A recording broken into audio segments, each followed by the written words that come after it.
Welcome back. So this is going to be my first video in the SAT series, and essentially I'm going to be going over these hard Module 2 questions that if you really understand and know how to do, then will help you a lot when you're actually taking the math section. So I'm going to be going over three questions today, and I'll have Desmos as you can see on the right because you know you're allowed to use Desmos on the SAT, and it makes specific problems much easier. So without wasting any of your time, let's get right into it. So number one here, right? I would encourage you to first pause and try the question and do that for all of these questions, um, and then resume the video. But here, right, we have two equations where a and b are constants, and both of them are greater than one. Okay, and then it asks us to find what the value of x is. So essentially, our goal is to find x, right? And based off of what we're given here, right? There's one thing that comes to my mind, right? So first, look at where the x is, which is in the second equation here, right? Because it's a to because the x is in the exponent, right, and the base is in a, it's probably going to help us if these bases on both sides are going to be equal, right? So we want both bases on both sides of the equation to be a. Now, in order to do that, we have to solve for b in terms of a. So how do we do that? Well, we're also given this first equation here, which we can use to establish a relationship between those two variables. So anytime I see square roots, I like converting them into fractions, right? Especially because you see fractions in the answer choices here. So here, right, this left side becomes a to the 3 over 8th. Remember that the inside exponent goes on the top, and then the outside number, right, goes on the bottom. Likewise, right, on the right side you have b to the 5 over 6. Now our goal is to solve for b, right, because remember we want to get a here. So what can you do? Well, let's think about two exponent properties, right? If you had, let's say, 2 squared, right, and the entire thing was cubed, well, to solve this, you just have to multiply the exponents together, right? So this would be 2 times 3, which would be 2 to the 6th. So likewise, right, in this problem, we can do the same thing, right? Since we want to get b by itself, you can raise this to the 6 over 5th, right? So that way, if you multiply these two, right, you're multiplying reciprocals, and that becomes 1. And of course, we have to do the same thing on this side, so raise this exponent to 6 over 5th. So that becomes a to the 3 over 8 times 6 over 5 equals b to the 1, which is just b. This left side here simplifies to 18 over 40, right? Because 6 times 3 is 18, 5 times 8 is 40, and that simplifies to 9 over 20, which equals b. So now we have found the value of b in terms of a. So what this allows us to do is to substitute it back into the second equation here. So when we do that, right, we can plug in the a to the 9 over 20 to the 5th power. Of course, if you simplify that, right, again, the exponent rule, you do 9 over 20 times 5, you get 9 over 4, right, because these cancel out. And again, this is 8 to the 9 over 4. Let me just kind of make that more obvious here, right? So 8 to the 9 over 4. Now, you see that the bases are equal, right? So you can now set the exponents equal to each other. So you have 2x minus 1 equals 9 over 4. And to solve for x, all you have to do is add 1. So this becomes 13 over 4 and divide by 2 to get a final answer of 13 over 8 for x. So that's how you do this first question. The key thing is to solve for b in terms of a. so that you can substitute it back in, which makes our life much easier when we're solving these types of questions. All right, number two. The community center has a budget of $5,000 to buy meal kits for a program. And there are two types of kits. We have standard kits, which cost 12.5, and then deluxe, which costs 22. We're also given that the center must buy at least 280 kits, and that the number of standard kits must be at least twice the number of deluxe kits. So again, at least 280 total, and at least twice the number of deluxe kits. Okay. The question asks us what choice is the maximum number, or which choice is the maximum number of deluxe kits that the center can buy. So right away, you should be able to recognize that this is an inequality problem, right? Especially because they use keywords like at least and at least again, right? So most likely, if you have inequality problems, right, you're gonna have to find equations and set up like inequalities. So let's look at our first equation here. So in total, right, they say that the center has a budget of 5,000, and they tell us they have two different types of kits. Let's label the standard kits as X, standard kits as X, and then deluxe kits as Y. So if each standard kit is X and each of them costs $12.5, then 12.5x gives us the total amount or the total value of X number of standard kits. Likewise, 22y gives us the total value of Y number of deluxe kits, right? So those are like the total cost. And we know that the sum of those, right, the total cost there, has to be less than 5,000, right? Because the budget is 5,000. So it has to be equal to or less than 5,000. So that's our first equation here, right? But we're also given two other pieces of information, right? So it tells us that the center must buy at least 280 total kits, right? So that means, well, we only have two types of kits, right? So we have X number of standard kits and then a Y number of deluxe kits. And they tell us that the total number has to be greater or, at least, so that's greater than equal to 280, as in like it can be 280 or more, right? So there you go. That's our second equation. And lastly, they tell us that the number of standard kits must be at least twice the number of deluxe kits.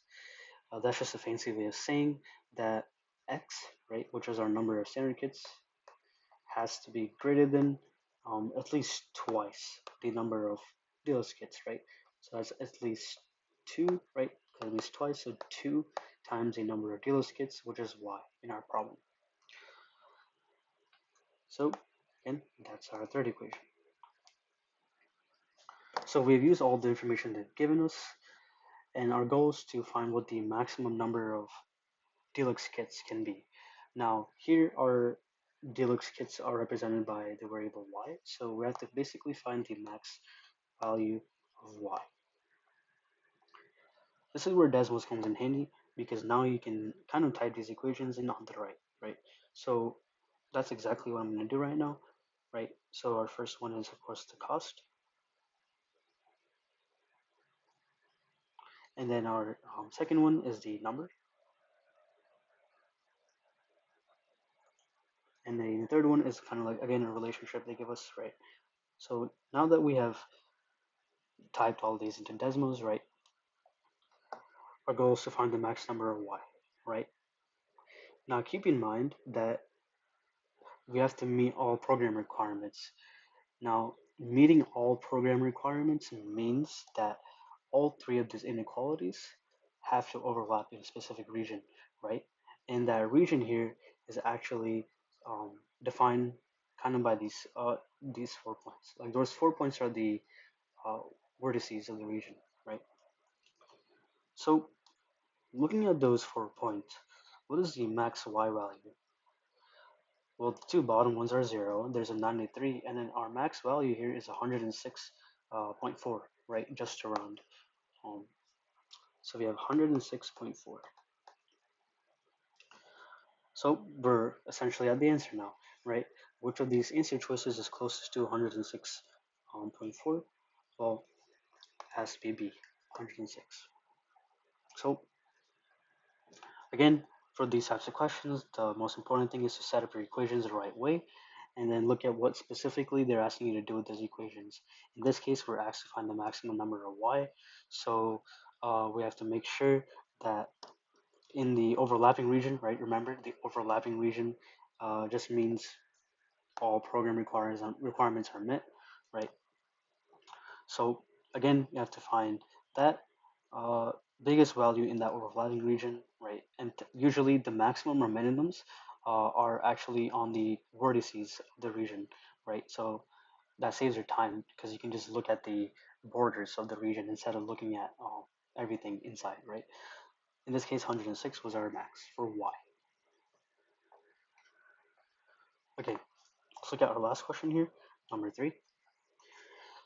Given a car rental company charges a flat fee of $35 for a 1 day rental. Okay, and then this fee includes up to 100 miles driven. So just from that, all I've gained, the information I've gained is that for the first 100 miles, right, the company charges only $35, right? So I think that's important to write down, right? So the first 100 miles, right, all they're charging is $35. Then they tell us for miles 101 through 150, the company charges 0.4 per mile. What does that mean? Well, that means like for every mile from 101 to 150, they add zero point 0.4 more. For example, for mile 101, they add zero point 0.4. For mile 102, they add zero point 0.8. For mile 103, they add 1.2, and so on and so forth. Right. In addition to the $35, right, from the first 100 miles. And then they also tell us that for each mile beyond 150, the company charges 0.6 per mile, right? So for every mile after 150, right? So 151, 152, and so on, they charge zero point 0.6 for every additional mile. Um, After that, they tell us that there's a subcharge of 10% applied only to the per mile charges, which means there is a 10% subcharge that's not applied to the flat fee, but for the per mile charges, so like the zero point 0.4 and the zero point 0.6. And then finally, they tell us that the like after that is applied, a local tax of 8% is applied to the entire amount. So the final change is that they add a final tax of 8% to the overall account for the overall amount after everything else has been done. So our goal is to find the equation which gives us the total cost in dollars, which is y, um, for driving a certain number of miles, which is x. And the important part about this problem, right, about specifically this statement, is that x is greater than 150, right? So we're assuming that x is, which is the number of miles, is greater than 150. Now, so where do we even begin? Well, because we know that x is greater than 150, that means that these answer choices, right, the equations, or the ideal equation, right, or a correct answer, the x value there represents like the miles after 150, right? So 151, 152, 153. That means the first 150 miles should already be covered in the equation, right? They should already be included in the equation. That's a really important thing to notice because that means that we have to include those, right? So we know in the first 100 miles there were $35 added, right? Because that was a flat fee. And after that, right, for miles 101 to 150, They told us that they charged $0.4 per mile, right? Well, how many miles are there from 101 to 150? That's a total of 50 miles, right? So what you do is you take that unit, right? So you have this that you have $0.4 per mile, and then you multiply that by 50 miles, right? Because remember, we're assuming that x in this problem, right, is greater than 150. So that means all of the previous ranges have already been covered, right? So if you do that, of course, the miles cross out. And what's 50 times 0.4? Well, again, we have a calculator here. That's going to give us $20 as our final value. So we have $20. So why is that important? Well, it tells us that the subcharge here is, which is 10% subcharge, is only applied to the per mile charges. Well, we found out the per mile charges for miles 101 to 150, right? What about the per mile charges from 151 and so on, right? And we don't know this value because that's x, right? Well, think about this, right? Every additional mile after 151, we're adding $0.6. So that means every additional mile after 150, right? We have to multiply this amount by 0.6. And if you still don't understand why this is the expression, well, just plug in values, right? If x was 151, then that would add 0.6, right? Because we're going 1 mile over 150. If x was 152, that would add 0.6 plus 0.6, which is 1.2, right? Because we're going 2 miles over 150. So that's where this expression comes from. So of course, if you simplify this, what do you get? Well, you have 0.6x, and then again use your calculator, your decimals that you have. Do 150 times 0.6, you get 90. So you have 0.6x minus 90. So why is that important? Well, again, going back to your surcharge of 10%, right? It's only applied to the per mile charges. So it's applied um, to this value here, and it's applied to this value here, right? Because those are the per mile charges, right? By per mile, that's the numbers they gave us, right? 0.40 and 0.60. It's not the 35, right? Because the flat fee is not included in that, right? It also tells us specifically not the $35 flat fee. So what you do is you apply that 10% surcharge to both of these values. So you add these values first. If you add these two, you get 0.6x minus 90 plus 20, which is minus 70, right? And then you apply that 10% surcharge, and surcharge of 10% acts as the same thing as multiplying by 1.1. Okay, so what is that going to give us? Well, again, we have a calculator here, right? So you do 0.6 times 1.1, you get 6.6x, and then what's 70 times 1.1? 77, so you get minus 77. So that number here, right, or this amount, this value here, represents our cost after the surcharge is applied, right? And then finally, they tell us that after the surcharge is applied, a local tax of 8% is applied to the entire amount, right? So what you do now is you take this previous value, which is 6.6x minus 77, plus the 35, right? Because this is the total amount, right? And again, it tells us to include the flat fee also. So you include that 35,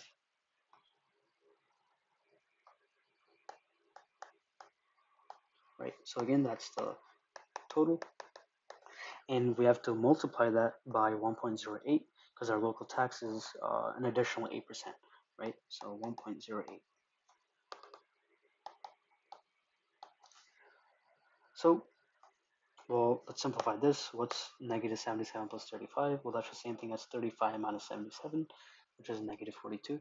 So that's 0.6x minus 42, right, times 1.08. Distribute, this is 1.08. So we have 7.128x, right? And then we have 42 times 1.08, which is 45.36. So that's our final equation, right? Because we've done all the steps now, right? We've applied that final local tax of 8%. Now there's a problem though, right? Because these are all fractions. So what do? Well, 7.128, right? You can just type that into decimals and click that button and it will convert it for you, right? So it tells us that that value of 7.128 is 891 over 125,